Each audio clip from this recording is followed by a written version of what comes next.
Have you ever realized that some people only come to you when they need something?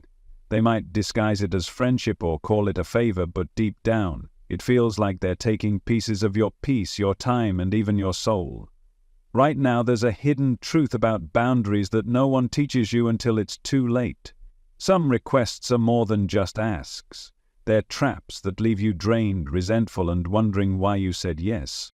This isn't just a casual warning, it's about reclaiming your energy, your dignity, and your life before it's too late.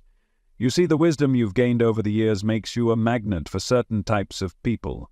People who see your kindness as an opportunity and your patience as a resource to exploit. But here's the thing.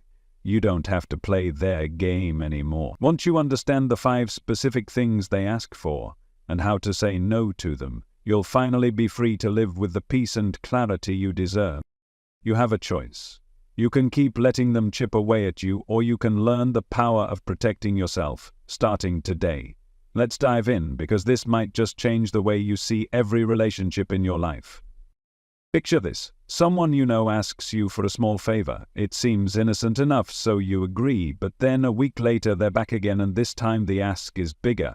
Maybe it's your time, your money, or even your emotional energy. At first you think you're just being helpful, but before long it feels like a pattern, and you start to wonder, are they really asking for your help, or are they taking advantage of your kindness? This is the cycle many people find themselves trapped in, and it's no accident. Some individuals are drawn to those who are generous, empathetic, and wise, not because they value those qualities, but because they know how to exploit them. They might not even realize they're doing it, but the result is the same. Your boundaries get tested, your energy gets drained, and you're left wondering how you ended up so exhausted. The truth is, wisdom often comes with a heavy price. As you get older and learn more about life, you become a source of comfort and guidance for others.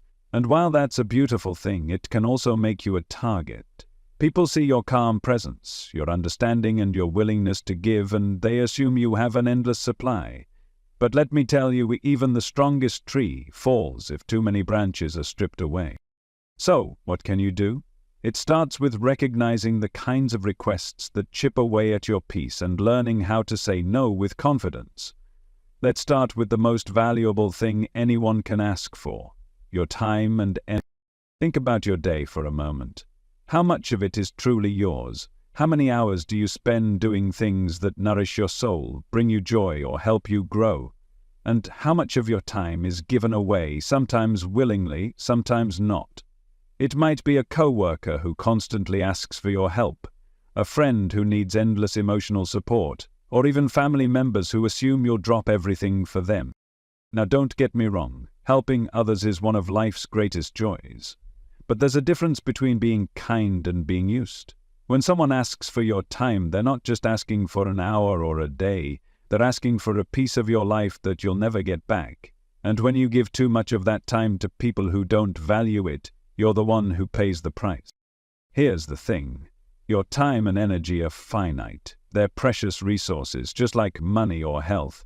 And if you spend them recklessly, you'll find yourself depleted, burned out, and resentful. So, the next time someone asks for your time, ask yourself this: is this request adding value to my life or theirs? Or is it just taking something away from me? When you start to see your time as the treasure it truly is, you'll be amazed at how much more carefully you spend it. But time isn't the only thing people will ask for. Money is another big one, and it's often the trickiest to navigate.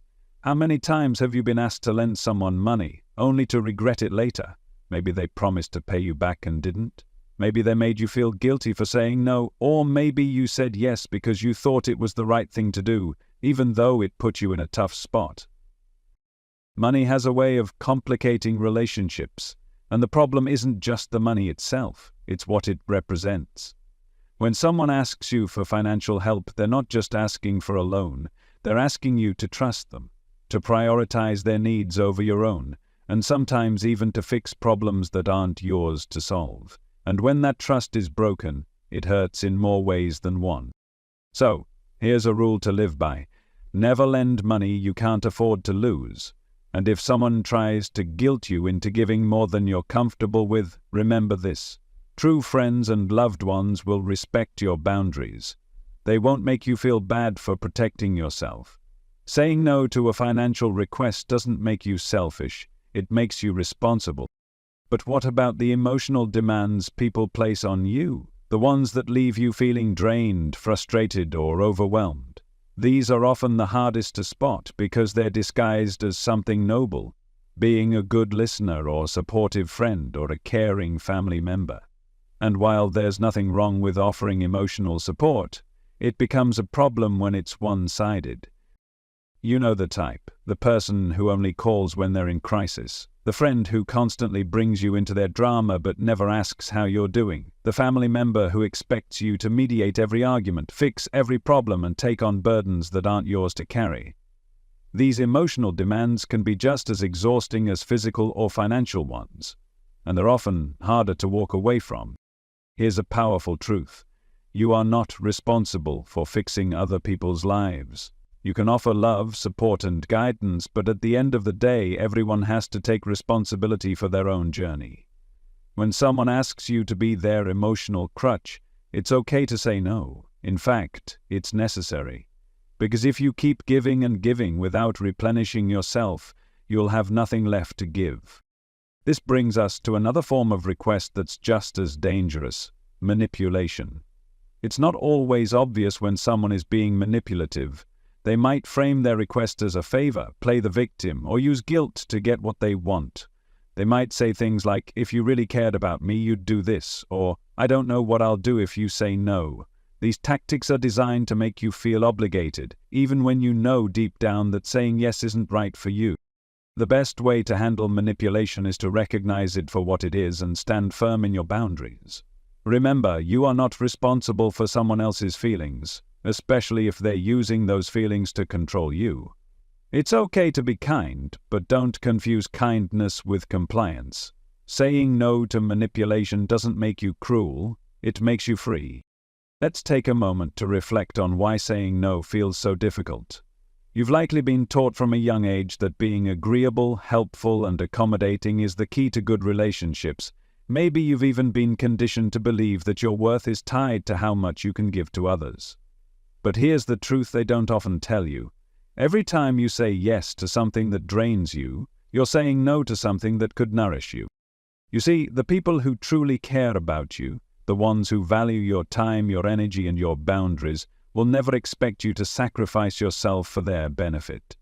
They understand that relationships should be built on mutual respect, not one-sided giving. But the people who don't understand this, they'll take as much as you're willing to give and then some. And unless you put a stop to it, the cycle will never end.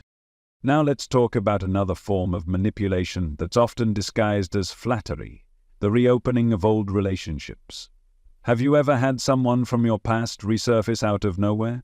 Maybe it's an ex-partner, an old friend, or even a distant relative. At first it feels nostalgic, even heartwarming, but then the requests start. They need advice, a favor, or maybe even a place to stay, and before you know it, you're pulled back into a dynamic you thought you left behind. This kind of situation is tricky because it plays on your emotions. You might feel obligated to help because of your shared history, or because you think it's a sign of growth to forgive and forget. But here's what you need to remember. Just because someone was part of your past doesn't mean they deserve a place in your present, especially if their return comes with strings attached. When someone tries to rekindle a connection only to ask for something, take a step back and evaluate their intentions. Are they genuinely interested in rebuilding a relationship, or are they using nostalgia as a tool to get what they want? Protecting your peace sometimes means leaving the past where it belongs. This leads us to a powerful skill that will transform how you approach every interaction: the art of saying no. Most people think of no as a negative word, something that shuts doors or disappoints others. But in reality, no is one of the most liberating words you can use. It's a declaration of your priorities, your boundaries, and your self-respect. When you say no to something that doesn't serve you, you're actually saying yes to yourself, yes to your time, your energy, your goals, and your peace. And the more you practice saying no, the easier it becomes. You'll start to realize that you don't owe anyone an explanation or an apology for protecting your well-being.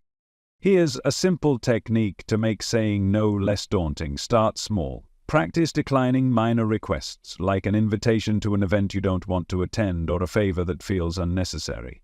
Use clear and confident language like, "I'm not able to do that," or "that doesn't work for me." Avoid over-explaining or apologizing, as this can weaken your boundary. Over time, you'll build the confidence to say no to bigger, more demanding requests without hesitation. And don't underestimate the power of silence.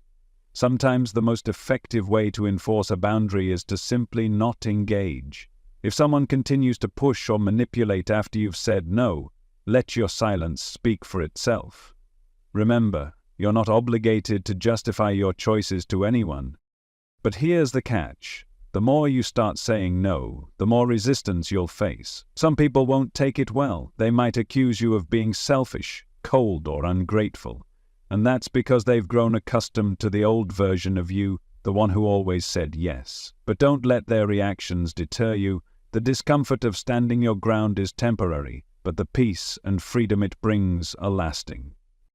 Now, let's address one of the most insidious types of requests: emotional guilt trips.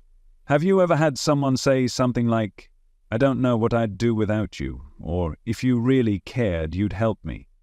These statements are designed to make you feel responsible for their happiness, their well-being, or even their survival. And while it's natural to want to help the people you care about, there's a difference between support and self-sacrifice. When someone uses guilt as a weapon, it's important to recognize that their emotions are not your responsibility. You are not a savior, and it's not your job to carry someone else's burdens at the expense of your own health and happiness. A compassionate but firm response, like, "I understand this is hard for you, but I'm not in a position to help right now," can make it clear that you care without compromising your boundaries. And let's not forget about the requests that aren't spoken but are implied. These are the unspoken expectations that can weigh just as heavily as direct asks. Maybe it's the assumption that you'll always be available, or the expectation that you'll pick up the slack when others fall short. These silent demands can be especially draining because they're often harder to confront. The key to addressing unspoken expectations is clear communication. If you sense that someone is relying on you in ways that feel unfair, bring it up gently but directly. For example, you might say, "I've noticed that I've been taking on a lot of responsibilities lately, and I need to step back to focus on other priorities." By addressing the issue head-on, you can prevent resentment from building and set the stage for healthier interactions. Okay. At this point, you might be wondering, does protecting my boundaries mean I'll lose relationships? The answer is yes, sometimes. But the relationships you lose by enforcing boundaries are the ones that were never truly healthy to begin with. The people who value and respect you will appreciate your honesty and will adjust accordingly. The ones who don't, they were only there for what they could take, not for who you are. When you start to enforce boundaries, something remarkable happens. The relationships that remain in your life become richer, more authentic, and deeply fulfilling. You begin to surround yourself with people who respect your time, honor your energy, and genuinely care about you, not for what you can do for them, but for who you are. And isn't that what we all deserve? But here's the truth. Setting boundaries isn't just about keeping toxic people at a distance. It's about creating space for what truly matters. When you stop saying yes to every request, you start saying yes to your dreams, your goals, and your peace of mind. You reclaim time for the things that light you up, whether that's pursuing a passion, spending time with loved ones, or simply enjoying the quiet moments of life. Think about it. How much of your life has been spent doing things out of obligation rather than desire? How often have you agreed to something just to avoid conflict or disappointment, only to regret it later? These small compromises might not seem like a big deal in the moment, but over time they add up. They chip away at your joy, your freedom, and your sense of self. The next time you're faced with a request that feels like too much, pause and ask yourself, if I say yes to this, what am I saying no to? This simple question can be a game changer. It forces you to evaluate whether the request aligns with your values and priorities, and more often than not, it will give you the clarity to make the right choice. Now, let's talk about a topic that many people struggle with: the fear of being perceived as selfless. Society often praises selflessness as a virtue, and while there's nothing wrong with helping others, there's a fine line between generosity and self-neglect. The truth is, you cannot pour from an empty cup. If you're constantly giving to others without taking time to replenish yourself, you'll eventually burn out. And when that happens, you're not just doing yourself a disservice, you're also unable to show up fully for the people who truly need you. Self-care is not selfish, it's essential. Taking care of your own needs allows you to show up as your best self in all areas of your life. It gives you the strength, energy, and clarity to support others from a place of abundance rather than depletion. So the next time someone tries to make you feel guilty for setting boundaries, remind yourself of this. But what happens when the people testing your boundaries are the ones closest to you, a parent, a sibling, or even a lifelong friend? These are the situations that cut the deepest because they involve people you love and care about. You might worry about hurting their feelings or damaging the relationship. But here's the hard truth. Love without boundaries isn't love, it's dependence. True love respects individuality, autonomy, and the right to say no. When setting boundaries with loved ones, approach the conversation with compassion and clarity. Use I statements to express your feelings and needs without placing blame. For example, you might say, "I've been feeling overwhelmed lately and I need some time to focus on myself. I hope you can understand."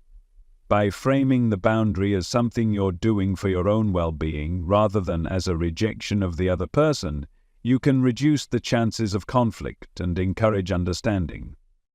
Of course, not everyone will respond positively.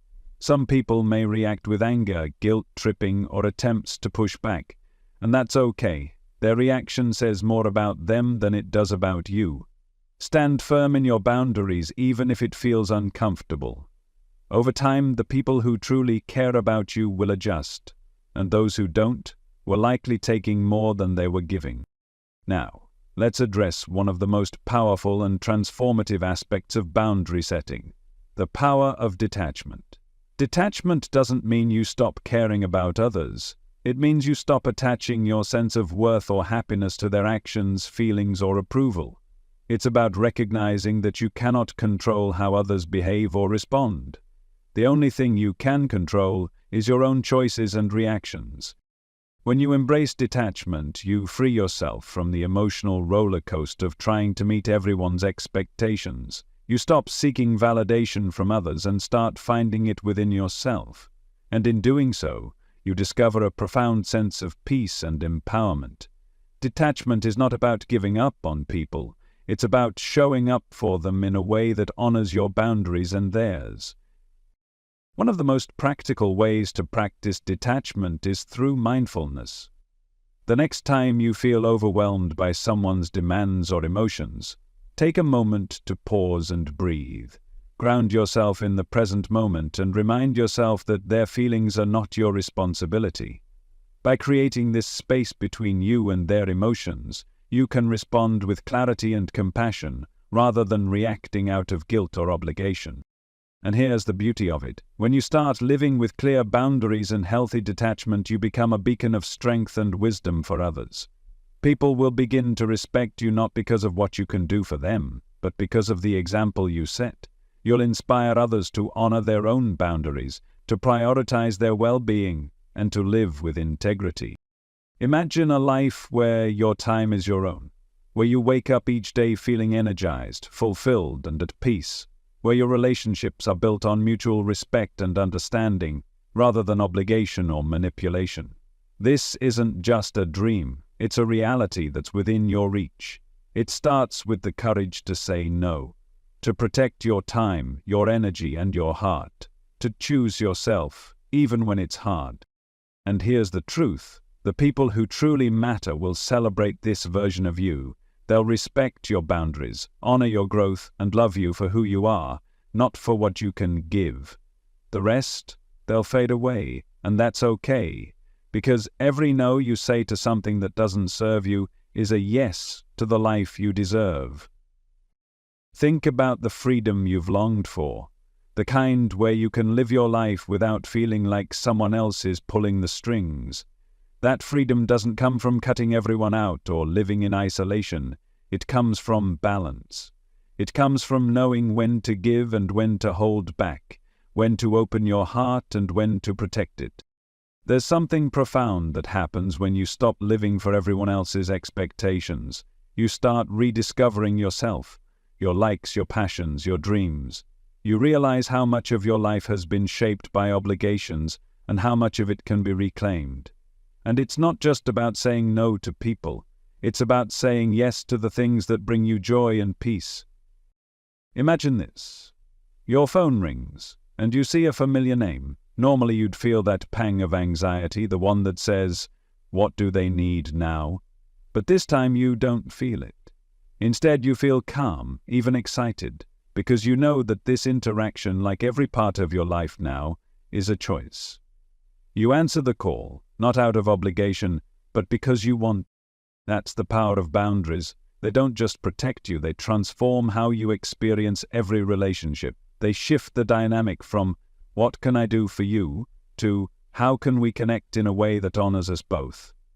And that's what true relationships are about. Mutual respect, shared joy, and the freedom to be yourself. But let's address something important. There will always be people who test your boundaries. Sometimes they do it because they don't understand, and sometimes they do it because they don't care. Either way, it's not your job to manage their feelings. Your responsibility is to yourself, to ensure that your peace, energy, and dignity remain intact. One of the most common reactions you'll face when setting boundaries is resistance. People might push back, argue, or try to guilt you into changing your mind. They might say things like, "You've changed," or "You're being selfish." And here's the truth. They're right. You have changed. You've stopped putting their comfort above your own well-being. You've stopped sacrificing your happiness to meet their demands. And that's not selfish, it's necessary. In these moments, it's important to stay grounded. Remind yourself why you set the boundary in the first place. Remember the times when saying yes left you feeling drained, frustrated, or resentful. Use those memories as fuel to stand firm. And know this: the people who respect your boundaries are the ones worth keeping in your life. The rest, let them go. Their departure is not a loss, it's a gain in peace, clarity, and self-respect. Now, let's talk about the deeper fear that often keeps us from setting boundaries: the fear of being alone. For many people, the idea of losing relationships is terrifying, even if those relationships are unhealthy. But here's the thing: being alone and being lonely are not the same. In fact, some of the loneliest people are those surrounded by relationships that drain. When you start setting boundaries, you may find that your circle gets smaller, but what you lose in quantity, you gain in quality. The people who remain are the ones who truly value you, not for what you can do for them, but for who you are. And as you create space in your life, you open the door for new, healthier connections to enter. Connections built on mutual respect, genuine care, and shared values. So, what do you do when you feel the weight of loneliness creeping in? First, remind yourself that this is a temporary season, a necessary part of your growth. Just like clearing a garden of weeds makes room for new flowers to bloom, creating space in your life allows for beauty to flourish. And second, use this time to deepen your relationship with yourself. Think about it. How often do you spend time with yourself? Not out of necessity, but out of intention. How well do you know your own thoughts, desires, and dreams? This is your chance to reconnect with the person you've always been but may have lost sight of. Take yourself on a walk, explore a hobby you've always been curious about, or simply sit in stillness and listen to your inner voice. The more you nurture this relationship, the less reliant you'll become on external validation. And here's something amazing that happens when you prioritize your own well-being. You become a magnet for the right people. The energy you radiate when you're at peace with yourself is irresistible. It draws in those who respect your boundaries and repels those who don't. You no longer have to chase relationships or prove your worth, because the right connections will find you. Let's not forget the spiritual side of this journey. Boundaries aren't just about protecting your physical and emotional energy, they're about honoring your soul. When you say no to things that drain you, you're saying yes to the divine within you. You're acknowledging that your time, energy, and essence are sacred. And when you live with that awareness, you elevate not only your own life, but also the lives of those around you. Think of it this way. When you set a boundary, you're creating a ripple effect. You're teaching others how to treat you, and you're giving them permission to do the same for themselves. You're breaking the cycle of unhealthy dynamics and paving the way for healthier, more balanced relationships. And that is one of the most profound gifts you can give, not just to yourself, but to the world. But don't expect this journey to be easy. Growth rarely is. You'll have moments of doubt, moments when you question whether you're doing the right thing. You'll face resistance, both from others and from within yourself. But every time you honor your boundaries, you're taking a step toward freedom. You're proving to yourself that you are worthy of respect, love, and peace. As you continue to navigate this path, remember this: you are not alone. Countless others have walked this road before you, and many are walking it alongside you now. The wisdom you gain from this journey will not only transform your own life, but also inspire those around you. You have the power to break free from the patterns that no longer serve you and create a life that truly reflects who you are. Every no you say is a yes to your highest self. Every boundary you set is a declaration of your worth, and every step you take toward reclaiming your time, energy, and peace is a step toward the freedom you deserve.